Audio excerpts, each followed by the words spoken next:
안녕하세요. 부자 선생입니다. 오늘은 제가 한 가지 기사를 가지고 와봤습니다. 서울 곳곳 신고가 이 부분이 제가 조금 소개해드리고 싶어서 제가 기사를 가져와 봤거든요. 여기 보시면 정부 어떻게 보면 굉장히 자극적인데요. 여기에 대해서 실제로 정부 관계자가 이렇게 말을 했다고 하거든요. 왜 정부 관계자는 이렇게 말을 했을지 여기에 대해서 이야기를 해보도록 하겠습니다. 그리고 제가 멤버십을 운영하고 있습니다. 그래서 지금 마포구에 대해서 대략적으로 다 살펴봤고 지금 현재는 용산구에 대해서 공부를 하고 있으니까 멤버십 가입해서 영상 봐주시면 감사드리겠습니다. 그리고 서울 25개 자치구별로 재개발이라든지 재건축 뭐 여러가지 도시재생, 지구단위 계획구역이라든지 다양한 고시문 같은 것들을 단 한 권의 책에 정리하고 있는 작업을 하고 있거든요. 현재 동대문구랑 성동구 편이 완성되었고 마포구 편은 지금 정리되는 대로 또 출간할 예정이니까 많은 관심 부탁드리겠습니다. 그럼 영상 시청하기 앞서 좋아요와 구독하기 부탁드리겠습니다. 그래서 지금 기사 제목이 굉장히 자극적이죠.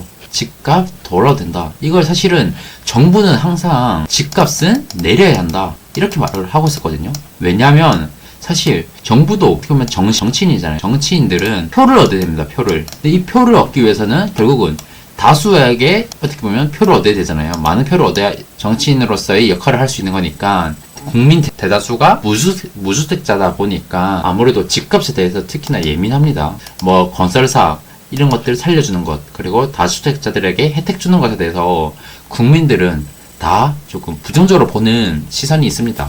정부가 이렇게 집값이 더 올라도 된다 이렇게 직접적으로 말했다는 것은 큰 의미가 있다고 생각을 합니다. 그래서 왜 정부는 그렇게 말을 했는지 한번 이 기사를 바탕으로 설명을 나눠보도록 하겠습니다. 부동산 시장 회복 국면에 대해서 정부가 지금 계속 PF 위기 이거에 대해서 정부가 대책을 내놓고 있거든요. PF 위기를 해소하려면 집값이 더 올라도 된다 라는 입장을 밝혔다고 합니다. 지금 경기 이제 기재부 또 보도자료가 나왔잖아요. 기재부 24년도 하반기 경제 정책 방향을 보시면 제가 이건 뒤에 설명해 드릴게요. 이제 하반기에 94조 원의 이제 PF 지금 계속 위기라고 했는데 그러니까 PF 안정화를 위해서 유동성을 공급하는 거죠. 94조 원의 공급 플랜이 지금 공개가 되었습니다. 어떻게 보면 PF 건설 경기를 활성화시키기 위해서 유동성을 공급하겠다는 것인데 거기 더 붙여 집값 추가 인상 필요성까지 이렇게 언급을 한 것입니다. 사실 이 부분이 굉장히 의미가 있다고 생각을 하거든요. 저는 여기 나와있죠. 정부 고위 관계자는 뉴데일리 인터뷰에서 서울 집값이 상승했지만 조금 더 올라도 된다 이렇게 말을 했다는 것입니다. 지금은 이게 저는 개인적으로 중요하다고 생각합니다. 지금은 집값 자체보다 거래가 늘고 PF 부실을 해결하는 게 급선무라고 말을 했다. 이 부분이 굉장히 중요하다고 생각합니다. 왜냐하면 사실 말이 안 됐었습니다. 지금 지난 21년 하반기 그러니까 22년 23년도 때 그죠. 그때 거래가 진짜 멸망했습니다. 거래가 없었거든요. 역사에 없는 거래량을 보였습니다. 부동산 역사적으로 보면 부동산 경기가 안 좋았을 경우도 있었거든요. 이렇게 장기간 동안 거래가 없었던 적은 없었습니다. 하지만 정부는 오히려 전세 사기를 부각시킴으로써 거래 실종, 거래량을 활성화시키는 데 있어서 별다른 노력을 안 했다고 보는 게 맞다고 생각을 합니다. 저는 거래량이 없으면 사실은 내수 경기가 망가져요. 그러니까 지금까지 이렇게 건설사들이 망하고 PF 위기 이런 것들이 계속 나오는 거거든요. 그러나 지금 이것들도 장기간 지속될 수 없는 게 나와 있잖아요. 어느 순간 그게 한계에 다다르게 되면 지금까지는 집값을 떨어뜨리는 것에 정부가 초점을 맞췄습니다. 내수 경기 활성화 안 되더라도 부동산 경기가 안 좋더라도 PF 위기가 있더라도 집값 하락 왜냐하면 이것 많은 국민들이 원했던 것이기 때문에 집값 하락에 초점을 맞췄습니다. 하지만 지금 보시면 이제 집값 자체보다는 다른 것들 거래량이 늘리는 것 이제 PF 안정화 내수 경기 활성화 여기에 초점을 맞출 수밖에 없습니다. 왜냐하면 이런 것들을 살리기 위해서는 결국은 집값이 상승해야 되거든요. 이것은 부인할 수 없는 상황입니다. 많은 사람들이 원하는 부동산 경기도 집값도 하락시키면서 부동산 경기 활성화 거래 활성화를 시킬 수는 없습니다. 너무 사실은 지난 시장이 망가져 있었기 때문에 사실은 이 집값 자체 저는 사실 이게 비정상적으로 지금 최근 2년 동안 대략 2년 동안 비정상적으로 저는 하락을 했다고 생각하거든요. 이것들 때문에 저는 앞으로도 비정상적으로 상승할 수밖에 없다고 저는 생각을 합니다. 그래서 집값 자체보다 거래량과 PF 안정화에 초점을 맞출 수밖에 없다. 이것을 정부가 직접적으로 언급을 했다는 것이죠. 이건 너무나 당연한 것인데 지난 정부들이 무시를 했다고 보는 게 맞습니다. 사실은 무시를 한 것인지 아니면 능력이 없는 것인지 잘 모르겠지만 어쨌든 간에 무시를 한 거죠. 그렇기 때문에 지금 이 상황까지 온 것입니다. 부동산 PF 개선 방안이 실효성을 내기 위해서는 나와 있잖아요. 거래를 활성화시켜야 되고 건설사들이 수주, 착공이 할 길을 띠는 선순환 가정 구조가 형성되어야 한다는 게 정부 입장이라는 것입니다. 이것이 우선이 되어야 그 다음에 집값이 의미가 있다 이렇게 보는 것입니다. 그러니까 집값이 오르는 것은 그 다음에 문제다 이렇게 이야기를 하고 있는 것입니다. 그래서 지금 나중에 살펴보겠지만 하반기 경제 정책 방향에서 부동산 PF 시장 안정화 여기에 많은 초점을 맞추고 있다는 것을 알 수 있습니다. 그래서 계속해서 유동성을 공급하고 있다는 것을 알 수 있죠. PF 보증 30조 원, 건설 공제 조합 보증 10조 원, 그리고 중공전 미분양 대출 보증 5조 원 이렇게 해서 약 45조 이렇게 해서 총 한 94조 원 규모의 유동성 정부가 직접적으로 건설 부동산 시장에 유동성을 공급하겠다는 것입니다. 이것을 사실은 간과하는 사람들이 많은데 이것이 큰 의미가 있다고 저는 생각을 합니다. 집값이 회복하고 있는 단지들이 있는데 이 부분에 대해서 더 PF 안정화를 시키기 위해서는 더 올라도 된다. 이렇게 그래서 하반기 경제정책 방향 사실 많은 내용들이 담겨져 있긴 하거든요. 그래서 저는 이제 PF 관련해서 좀 집중적으로 살펴보도록 하겠습니다. 지난 일단 점검 및 평가 부분입니다. 그래서 수출 경기는 좋거든요. 수출 경기는 좋은데 그에 반해서 지금 내수 부동산 시장은 좋지 않습니다. 사실 이 부동산 시장이 내수 경기의 핵심이거든요. 내수 경기.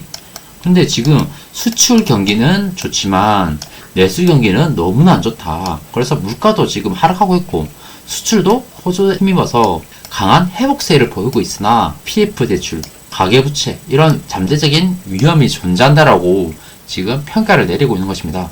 그럼 이러한 문제점은 당연히 해결을 해야 되겠죠. 그럼 어떻게 해결을 해야 될 건지 그리고 여기 보시면 또 한 가지 살펴볼 것이 이게 애초에 적어놨습니다. 수출에 비해서 더디다. 그러니까 내수 회복이 느리다. 그렇기 때문에 지금 국민들이 체감 경기를 느끼지 못한다.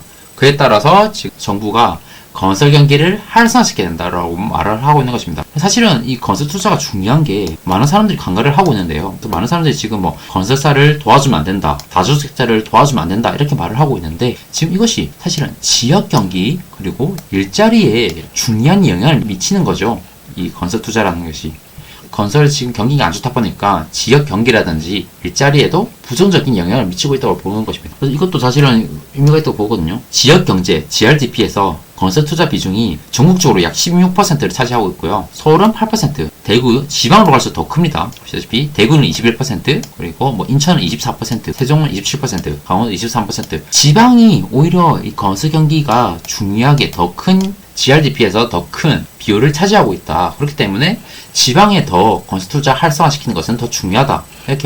이렇게 의미를 부여하고 있는 것입니다. 그리고 사실 여기서도 좀 중요하게 봐야 되는 게 잠재적 위험으로 나와 있거든요. 계속 PF 대출 이렇게 연착륙이 필요하다. 그래서 과도한 레버리지에 기반한 사업 구조의 근본적인 개선이 필요하다고 말하고 하고 있거든. 여기서 잘 봐야 되는 게 물론 이 대출이 늘어난 것은 사실은 경제 성장에 있어서는 저는 당연하다고 생각하거든요. 그래서 중요한 것은 진짜 이 위기와 관련된 것은 바로 이 연체율을 봐야 된다고 생각합니다. 근데 이 연체율이 사실은 많이 하락을 했었어요. 사실 지금도 물론 상승하고 있지만 그렇게 큰 연체율이 높다라고 생각되지 않거든요. 가계 대출도 마찬가지입니다. 계속해서 정치인들은 가계대출을 관리를 해야 된다 이렇게 말을 하고 있는데 사실은 이 잔액 자체가 늘어나고 있는 것 그 자체도 중요하지만 연체율이 사실은 잔액이 많다 하더라도 연체율이 낮다면 사실 문제될 것이 없다라고 저는 생각을 하거든요. 근데 어쨌든 간에 연체율은 그렇게 높아 보이지 않는다 이렇게 저는 생각을 하고요. 그러면 앞으로 어떻게 하반기에 지원을 할 것인지 여기에 대해서도 살펴야 되겠죠. 나와 있습니다. 건설 경기를 활성화시키겠다. 그래서 계속해서 투융자를 확대하겠다 이렇게 나오고 있고 그래서 준공 지연 요소를 해소하겠다. 사실 이런 것들이 사실 큰 의미가 있는지 모르겠네요. 하여튼 만약에 지원을 하겠다 하고요. PF 계속해서 여기 나와 있잖아요. 94조 원 규모의 유동성을 공급하겠다. 여기서도 디벨로퍼 우수한 역량을 갖춘 디벨로퍼 중심으로 부동산 개발이 이루어질 수 있도록 도와주겠다 이렇게 하는데 사실 실효성이 있을지는 잘 모르겠거든요. 물론 이 유동성 공급 측면에서는 의미가 있다고 보는데 이렇게 어떻게 부동산 개발이 할 것인지 그 근본적인 원인을 해결을 해줘야 된다고 생각을 합니다. 저는 부동산 경기, 이렇게 경기 활성화, 건설 경기를 활성화시키기 위해 가장 필요한 것은 바로 아까 정부가 말했듯이 구축 시장 가격이 올라야 수요가 늘어나면서 건설 경기가 활성화돼, 그리고 신규 공급도 가능하다고 생각됩니다. 사실은 제가 오늘 역세권 재개발, 용산의 역세권 재개발 사업지에 임장 다녀왔거든요. 거기서도 반대파들이 움직임을 볼 수 있었습니다. 근데 저는 그 반대파들이 왜 반대하는지 그것을 좀 보는 이유거든요. 근데 거기 어떤 내용이 있었냐면, 지금 뭐 공사비 급등, 이건 당연한 거고요. 공사비 급등, 그리고 공시지가 하락으로 지금 감정평가를 제대로 못 받는다, 이런 게 있었어요. 그러니까 사실 이 공시지가 이것도 뭐 지금 세금 때문에 낮추긴 했는데, 지금 부동산 가격이 하락한 것도 지금 공시지가 하락시킨 것에 영향을 있다고 봅니다, 저는. 그렇기 때문에 사실은 계속해서 말씀드리지만 이 구축 가격이 올라야 결국은 재개발이라든지 지금 신축 공급이 가능해집니다. 신공급이 가능해진다고 저는 계속해서 강조를 하고 있거든요. 그렇기 때문에 지금 사실은 정부가 이렇게 직접적으로 말하기는 쉽지 않습니다. 구축 가격이 올라야 된다. 근데 아까 기사에서는 직접적으로 말하고 하고 있었죠. 언론 기사에서 인터뷰를 하고 하시니까 결국은 이게 증명된 거죠. 구축 가격이 올라야 계속해서 수요가 있어야 된다. 그냥 결국은 수요가 있어야 공급이 있는 것인데, 그래서 이 수요에 대해서는 활성화시킬 방법은 수요 활성화 대책에 대해서는 언급하지 않고 계속해서 공급 활성화 대책을 말하고 있기 때문에, 그래서 지금 근본적으로는 구축 가격이 올라야 지금 이런 PF 대출, PF 안정화라든지 건설 경기를 활성화시킬 수 있다고 저는 계속해서 강조를 하고 싶습니다. 오늘 이 말씀드렸던 이 언론 굉장히 저는 의미가 있다고 생각됩니다.